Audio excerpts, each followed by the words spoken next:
Hello and welcome back, and that is right, today we're doing a review and kind of overview of the Asustor ADM version 5 NAS software. This is the software you receive with your Asustor NAS. For this video I'm going to be utilising the Asustor LockerStor Gen 3 system, and again this is quite a powerful system there, so some of the features you may see today won't be featured on if you're perhaps running a Realtek ARM or ARM-based processor inside your NAS. This is utilising probably one of the more powerful units in their lineup there. So this is pretty much the perfect experience you're meant to be getting with this software. ADM 5 launching, I believe, right now. This is the end of October 2024. I know it's being released with this system, but I'm sure it's going to roll out on some of the earlier rigs. This has pretty much all of the apps, all of the features, and therefore this is the best they can put out for us. So let's crack on. So first things first, let's talk about storage. We'll head into the storage manager here, and what we've got inside here is 4 main hard drive bays populated, and I've got 4 NVMe bays populated on this system. So what can you do? Well, I've got 3 volumes, as you can see here on screen. I've got the hard drive volume there. I've also got 3 of the M2 NVMe's in their own RAID 0 pool, with the hard drives in a RAID 5. And finally, I've got one of the NVMe's in a single. So first thing I'm going to do, I'm going to remove that pool there. We're just going to get rid of that one because we can use it later on to show what we can do with an NVMe. But while it's doing that in the background, we can talk a little bit more about that main hard drive pool. Now the main hard drive pool, as you can see here, made up of those 4x4 TB drives. These are Seagate Ironwolf drives. That means if we go into the drive section, we've got all of the relevant icons there. But it's more than just an icon, because if we go into the disk doctor, we can take advantage of not only all of those extra warranty tracking and rescue repair services that are built in with that drive, but also we can use Ironwolf Health Management to scan a drive. We can also do a bad block scan, smart scan. These are all fairly standard things with most NAS brands. We've also got the SMART or SMART based references there. When it comes to the NVMe's, however, the options are a little bit more limited. We can't really take advantage of any performance metrics. There's no benchmarking tools. Bit of a shame there. It would have been nice to have that there, particularly when you're using M2 NVMe's before you start deciding whether they're going to go into cache or storage pools. But you do have some of those options with hard drives, not just Seagate ones, but still would have been nice to see. Now, it's interesting to note that when you are utilising the Asustor system, the way they handle volumes and storage pools is slightly different. Storage pools, for those that aren't aware, is the RAID. It is the cluster of hard drives you combine together. A volume is a container that lives on top of that. Most systems allow you to have multiple volumes. If we go into here, we can go ahead and create a new volume. But again, that volume, if we go for advanced setup, as we select it there, we've only got the option of single, and that's because volumes are intrinsically linked directly onto the pool. Now, the Asustor system utilises both a BTRFS and ext4 volume structure, but it's still nonetheless, they don't provide that means of creating multiple volumes on a single storage pool, which would have been nice to see, but nonetheless, at least you can still have multiple volumes, but it means they have to be linked to individual pools. Now, the management of the pool has to be done via that management. So as you can see here, that's when we individually select the RAID. That's where you can choose, if you wish, do you perform RAID scrubbing that checks the drive for inconsistencies, or adding drives to the existing RAID pool. The option is there, but it's a little bit more hidden compared with the volume management there. Also, the file system, you can do defragmentation, scrubbing again, usual stuff. Now, if we go ahead into the create section there to go ahead and create ourselves a new volume, again, if we go for quick setup there, that's just going to select whatever drives are available and then automatically migrate it all together. This is quite a handy little tool if you want to go ahead and create storage very, very quickly with the available storage media, but I know a lot of you are going to want to curate it a little bit more. So for you, go into advanced settings, go into next, select which RAID configuration you're going to use, boom, and there we go, selecting that drive that I freed up earlier on. You can choose the ext4 or BTRFS file system there, select next, and that's it. It's largely the same, but it just includes that curated layer. There's also support, of course, of creating iSCSI targets and LUNs. So, for example, going ahead and creating this kind of pure storage object, you can go and create that very easily. And all of the configuration options, security, chaps, that sort of thing are all built in there. It's all kind of exactly how you expect it to be. You can even configure the ports, but we'll talk more about ports later. And when it comes to accessing your storage, you can go ahead into the services portal there, and it allows you to configure manually every single service configuration there. So again, standard Windows and SMB, you've got AFP there for you Mac users, NFS, FTP, WebDAV, terminal of course via those SSH, which I've been using but in the background. That is normally disabled by default, by the way, but I'm currently using it, but I'll disable it for this video to show it's doable. You've got pretty much every single configuration choice that you're going to need. And likewise, you can browse your data via a file folder manager. And again, little extra option there, you can actually open multiple windows. I know that sounds really thick and easy. Take my word for it. It is surprisingly hard to find a NAS brand that lets you easily open multiple tabs. Try it on your NAS when you get home. Not all of the brands support it. And when it comes to migrating, copy and pasting, that's surprisingly useful to be able to have those multiple windows open within the browser tab. Accessing it and browsing through the file manager is smooth as anything. It's worth highlighting though that of course I'm accessing this on the local IP, so it's going to be a bit more responsive than a remote connection was ever going to be. But pretty much all the options you want are going to be there. So for example, there are native right-click options there where you can browse, go around, compact stuff. You can go ahead and start doing an active share, and of course you can arrange it for uploading and downloading to a folder, which I quite like. That's an option I don't see as option as I'd like to see on NAS providers in terms of sharing a folder. But for example, you can choose how you want the kind of restrictions and authentication to go into play. And when you go for that upload and download option, it's pretty much the same thing, but it just allows the user to add data to the pile if they choose. And pretty much everything else is what you'd expect. Being able to mount them via CIFS, you can do that really easily. Any individual folder you want to use is very straightforward and easy to do. You've got the configuration options as mentioned earlier on, and if you choose to, you can go ahead and create a brand new shared folder natively here or within the control panel. Create a shared folder, nice and easy there. You can go ahead and manage one of the existing ones or create a brand new one. And this is where I get really interested because say for example, I want to create a shared folder there. We got the option for recycle bin, sure, but I'm pleased to say that alongside being able to manage user groups and access rights, I'm pleased to say next we've got support of not only folder encryption, but write once, read many. You can go ahead and make sure that these folders cannot be deleted or changed unless either an admin does it or no one can do it. You can even set that auto lock system there that allows you to decide how long the folder can remain customizable, accessible and changeable before the shutters come down. Again, lovely stuff. You can change a lot of those configuration obviously with regard to an admin or not an admin. It's that straightforward, and once you've done that and you've created that folder, it lives amongst the other shared folders, but it looks ever so slightly different there with a key at the bottom denoting which is which. And you can't really talk about the folder and shared folders without talking about snapshots. Snapshots are handled slightly differently on this system.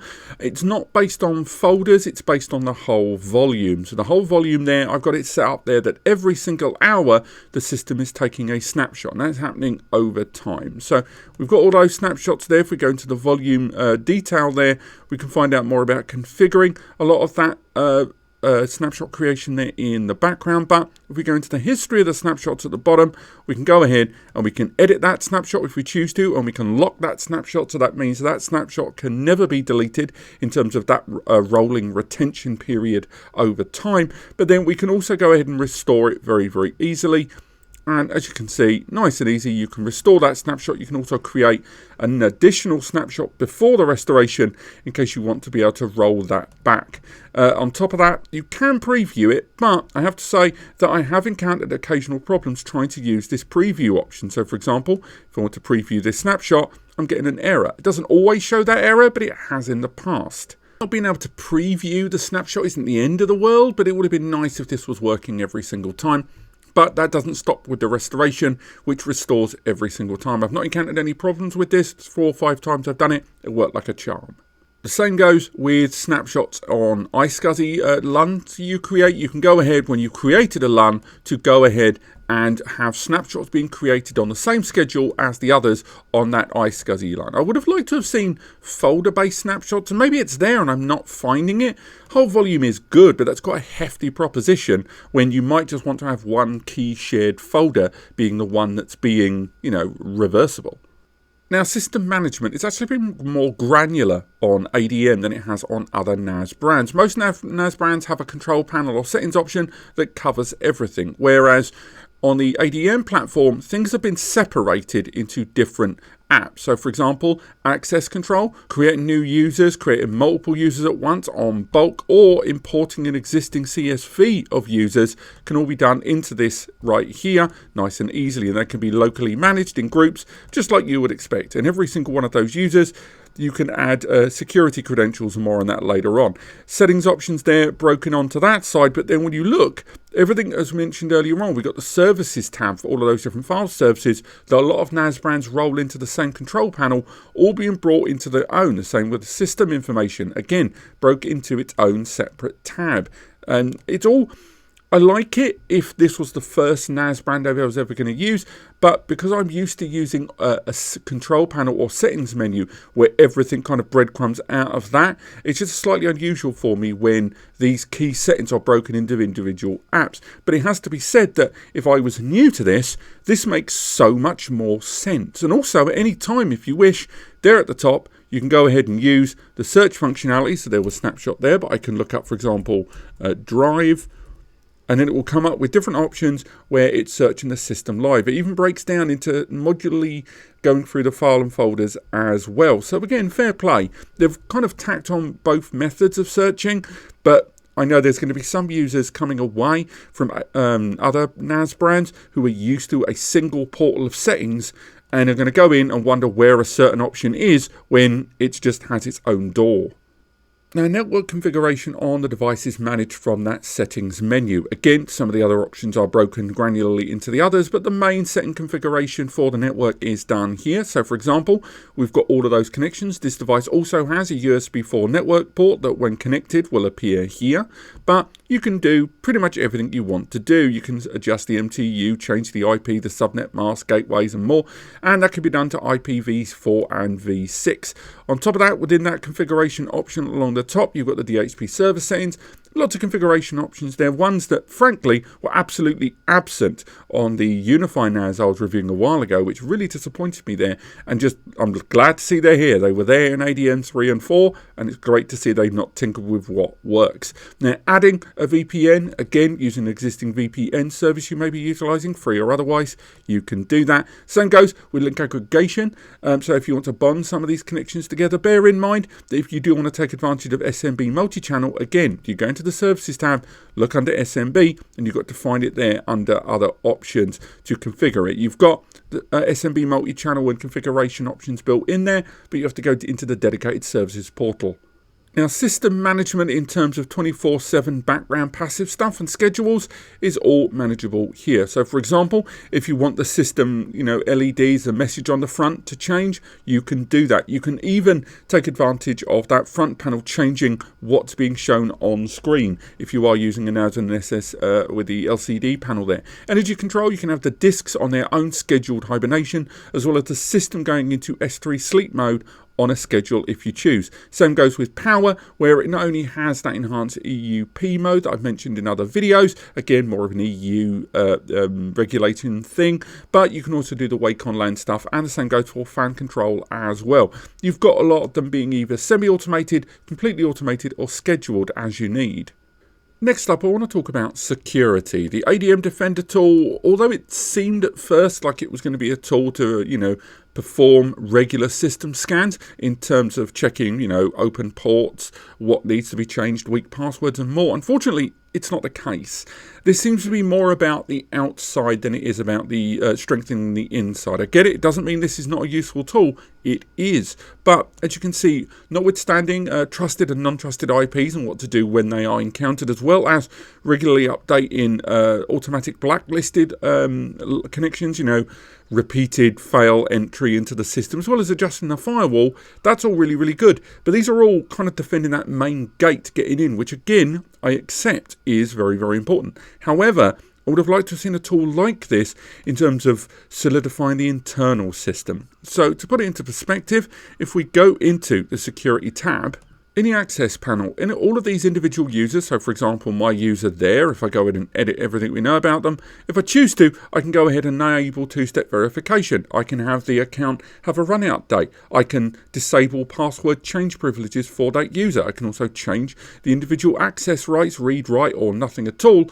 on that folder, and the folders in the system. Also assign them to a user group. Within the control panel, I can go ahead and change a lot of those ports as mentioned earlier on to ensure they're not left at the default, as well as adapt the security protocol there. If I choose to, I can change a lot of the access attempts, so that when I do get an alert that someone's connecting that shouldn't, or that there's been a password failure, I can be notified, and then from there make my way into the settings menu for the individual user, and then not only cater and change a lot of the access, but again, I can block those users if I need to. The point I'm making is, I don't want to have to do that manually at the beginning. You know, a couple of the bigger NAS brands, like, you know, Synology and QNAP, do have a system scanner tool that will periodically, either manually or on a schedule, scan the system and look for default ports, look for weak passwords, look for changing auto block rules, that sort of stuff.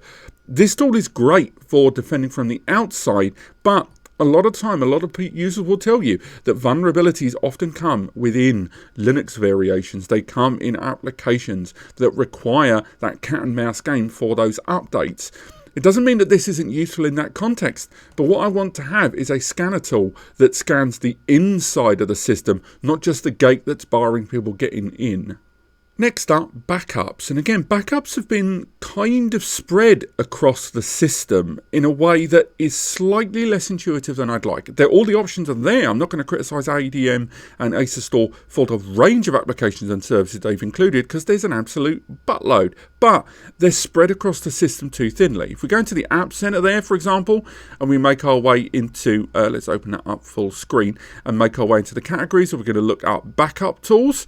If we look at backup and sync, there's a lot of tools. Now, some of these are third-party tools, but the ones that are Asustor apps, they're just spread out too thinly to me. Now, to put that into perspective, here we go. Right now, we've got Backup Central. This allows you to manage a lot of those backups. Now, again, we have to be, fair. There is a difference between backup and sync. There's also a difference between backing up that content to the NAS elsewhere to backing up and elsewhere onto the NAS. Whether you want to create that, SMB-based backup to a local server there, managing the one-touch backup there, it's all kind of handled within that single user interface very well. It's done very easily. I've done videos on backing up both directions from an Asustor NAS onto a third-party NAS very easily. But then you've got Cloud Backup Center, and this is the one where you can manage your cloud-based backup services. So this is when you select a cloud platform to create a backup job towards, and then you go through the authentication system, which one you want to use is based on the NAS brand, and you can choose individual folders on your local NAS to direct towards the cloud. But then you find Data Sync Center, and Data Sync Center, again, as you can see, it synchronizes data between the cloud. Now, again, I understand a sync and a backup are two different things. However, it's kind of annoying that these two aren't linked together, because what I want to be able to do is connect all of this into a single portal interface, because I know the difference between these things, but you, the new user that's buying this system, might not. They need to merge a lot of these backup applications into a single backup portal, and a backup portal that allows for two-way sync, allows for one-to-one backups, allows for you to understand with directions and graphics on screen where those backups are going. All the tools are there. I can't fault them. They're great tools for backing up, for synchronization, for backing up onto the NAS and in the other direction with a myriad of applications and tools. But the way it's presented, this granular approach, I'm not sure I'm a fan of that. Focusing a little more on applications, we can talk a little bit more about the App Center and what is actually available here, because apps can be broken down into three different categories for me. Well, I say three, it's technically two categories. Number one, of course, you've got the main applications that you can install on your NAS. Now, again, there's the Asustor own first-party applications that cover pretty much everything. They've got their own container application there that is a repackage of Docker there, but obviously tailored in their own way. And not only that, you've got access to multiple registries for that. They've also rolled in with a version of VirtualBox that can be installed on their system. So when they don't have a tool for something, some of the applications they have got are Asustor packages of those tools. Then you've got third-party apps as well, come from third-party sources. They've also got their beta selection of applications that presumably some of which, such as Surveillance Station 3, are quite new to the platform, whereas some others are ones that are modifications of ADM 4 versions getting carried over. Then you've got the client tools that you can install on your Mac or Windows system for desktop. Now keep in mind, they are mostly Windows based. There's not a lot of desktop Mac tools. In fact, the only one I could find was ACC, which is the control application here that you use that I'll get onto in just a moment. But that's really it in terms of those apps for Mac. But Windows, at the very least, has that control center, has the backup one-to-one app. Then you have Easy Connect for simplifying the remote access to your NAS on the local area network or remotely over the internet using the Easy Connect rules that you can set up later on, but also Easy Sync that allows you to synchronize individual folders on your Windows system with the NAS and therefore not have to deal with the user interface, but instead just deal with shared team folders on your local systems that are all communicating with the NAS in the background on a sync. Which leads us to mobile applications, and at the moment there are 8 mobile applications for Android and 7 mobile applications for Apple's iOS platform there. Again, all of these allow you to have configured and tailored access to the NAS. You've got the system manager, you've got the photo manager, you've got music, you've got video and download manager, and taking advantage of the HDMI output with a remote control that's based on your mobile phone. Again, the majority of them are there, but not all of them on the iOS platform. I'm not going to spend this whole video going through every single one of these applications. That wouldn't be a review, and that's something that Asustor themselves do on their own YouTube platform. There are standout applications in both first and third party. So if we go for all of the applications all in a big old list, not only have we got configuration tools, pulling in third-party drivers, which is quite nice. On top of that, you've got support of popular third-party backup platforms, popular third-party tools such as Drive Analyzer. That's something we've seen QNAP do that allow you to have real-time analysis on your drives that allows the small, arguably insignificant, but in the background very significant changes on your drive to let you know if and when a drive is going to fail and migrate data over easily. You've got individual tools for cloud platforms, individual tools for multimedia platforms, support of Jellyfin, support of Plex Media Server, support of MB. They're all built in here via a lot of apps, and it's something I've mentioned before in other videos. Asustor probably has the broadest support of third-party apps, and I'm pleased to say have really cleaned up the list of applications, when in the past their vetting process was arguably just a wee bit lax compared to others. And as you can see, other synchronization and backup tools as well. Next on to multimedia management. As mentioned, there is support of Plex Media Server, there's support of Jellyfin and MB and Twonky and lots of other third-party multimedia platforms, but of course they have got their own. They've got a photo management tool, a video management tool, and an audio management tool there. So I've opened up Looks Good, which is the video one. If we go for the photo application, Photo Gallery 3, and we look at some of the multimedia players, so again, you've got High Res Player, which is a kind of souped up video player there. On top of that, you've got DLNA and UPnP, multimedia playback, where you can select the individual files and folders that they're going to be playing from. There's a lot of multimedia tools to play with. As mentioned, you've got Jellyfin there as well. And actually, I nearly skipped over it there. It's worth highlighting they do have a dedicated My Media for Alexa app. So if you are running a smart home with Alexa, you can connect the voice recognition from your Alexa to communicate with the NAS and play audio from it. So you can actually just tell your Alexa, play X and X song from the NAS, and it will do it thanks to that app. But keep in mind that it is $4.99 to get that on the Alexa side of things.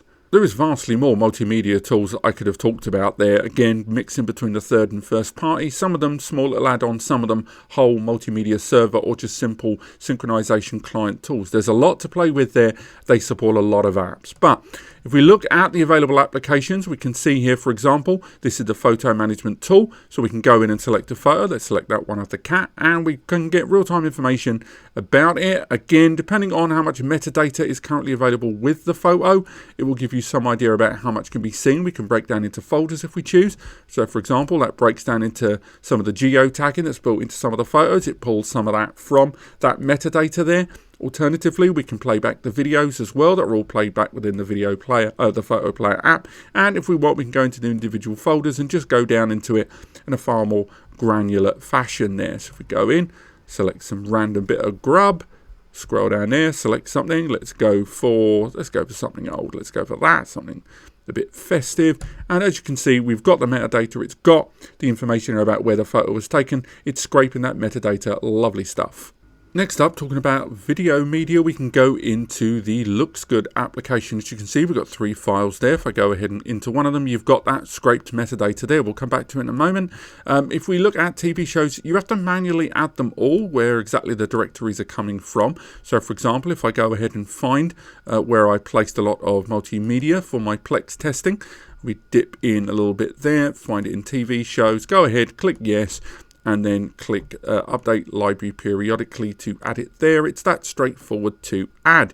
And I can go ahead just real quick and just resync a lot of that album on the fly. So we'll go ahead and refresh all, and it'll refresh all of the metadata across all of the folders. You don't have to do it that because it will do it on its own, but for the sake of this video, I'm just doing that to save a little bit of time. Now, there isn't a huge amount of configuration options available. You've got the default libraries, and again, you can manage that. You've got the media converter, and then in the settings menu, it is worth highlighting that there is an option where you can have it so that any multimedia that is uploaded onto the system can automatically create a small compressed version if you like. And in the settings menu there, again, digging a little deeper, you can have it so the system will automatically convert if it needs to, or ask your permission before it does so. Neat little option. And the same goes with scheduling. You can go with scheduling of things like indexing to take place, and thumbnail generation can all be managed there in the background quite easily. Heading back into the video application though, some of the thumbnail generation has already finished and it has scraped some metadata. This isn't data that was located on the system in the first place, so it's quite nice that you've got that add-on. Again, that's one of the many things you can do within that App Center quite easily there. And again, when you do play back a file, I'm not going to play back a file that I know possibly might hurt this video in terms of YouTube and the copy ID system. So if I go in there and just play one of our 4K test files, or even better, let's go for one of our 1080p's just to make it easier to play back in the video here. It opens up in a brand new player, but again, this is the web browser, and you can configure the file. There's lots of the usual options there for changing the shape and format. There's a lot you can do. It's fairly pedestrian stuff, but obviously you can use a number of those applications mentioned earlier to enjoy the media as well as those third-party tools as well. There's no denying it. The multimedia tools are there, but I'm not going to say that they're going to rival some of the bigger brands out there or using third-party media players. The presentation, at least via the web browser, feels a little bit dated. I know they've updated things significantly there on the mobile applications and the desktop client tools, but it's things like the audio player there feels very old-fashioned, kind of dry Winamp there, and the photo tool doesnn't have AI photo recognition at this time. So for example, if you go into the settings option there, you can change a lot of the viewable sources, you can change and redo some of the thumbnail generation, but that's really it. You haven't really got the kind of system-assisted AI recognition for people, for animals, and that's becoming increasingly common from most NAS brands. And I'm kind of surprised that Asustor's dragging their feet a little bit on this. They're good tools, but I'm not going to say they're exciting tools. I could end this review just talking about the things that I cherry-picked that I like, and some of them I've covered in other videos. The PCIe switch that's built into their hardware that allows you to change the system configuration as required for taking advantage of those combo cards. It's built in there. They've got their own surveillance tool, which, although pretty good, still lacks a lot of kind of modernized design UI, but also some of the AI assisted local stuff. It's still, again, we've done a whole video on this surveillance application, and I will be trying to dig into Surveillance Center 3 to see if there's much new to play with there. On top of that, you can take advantage of one of the many third-party tools there. But again, with the third-party tools, although there are first-party tools for multimedia, there's deploying that Linux VM, which I really like. There still just has that slight whiff of dependence on third-party tools there. They have a bank of first-party tools, and they're good. And I will say that they've definitely tightened things up since ADM 3 for certain. And ADM 4, this is an improvement and a refining of the edges of what ADM 4 had to offer. But although it's responsive, although all the tools are there, the UX still feels a little clunky. A lot of the applications and services still seem to lean on the third party. And although they have nailed down a lot of the security implementation, a lot of the security settings, a lot of that right one to read many, the encryption, the two-factor authentication, port control, remote access control, the controls don't feel smooth yet. Give me one app that can manage all of that.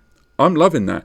Don't spread it out across these apps, because the problem is I know what I'm doing more than the average Joe blogs. And even I don't want to have to funnel between different apps to control and manage the system security. I want one bank of tools within one GUI, a single panel or a single app that then breadcrumbs into others. All of the tools are there, Asustor. Every single tool you need. You have got stuff on here that are not on other brands. But the way it's being presented means sometimes users don't even know they have those options at their fingertips. ADM 5 is good. It's responsive, it's smooth, it's colourful. The tools are there, but it's still not presented quite right as far as I'm concerned in terms of a perfect NAS user interface. And unfortunately, a lot of users are going to find that. If you're prepared to put in the hours, this system, and indeed most Asustor systems, are going to do you right. The tools are there to manage your data and keep you protected. The problem is, it's knowing where the tools are and being led through them better.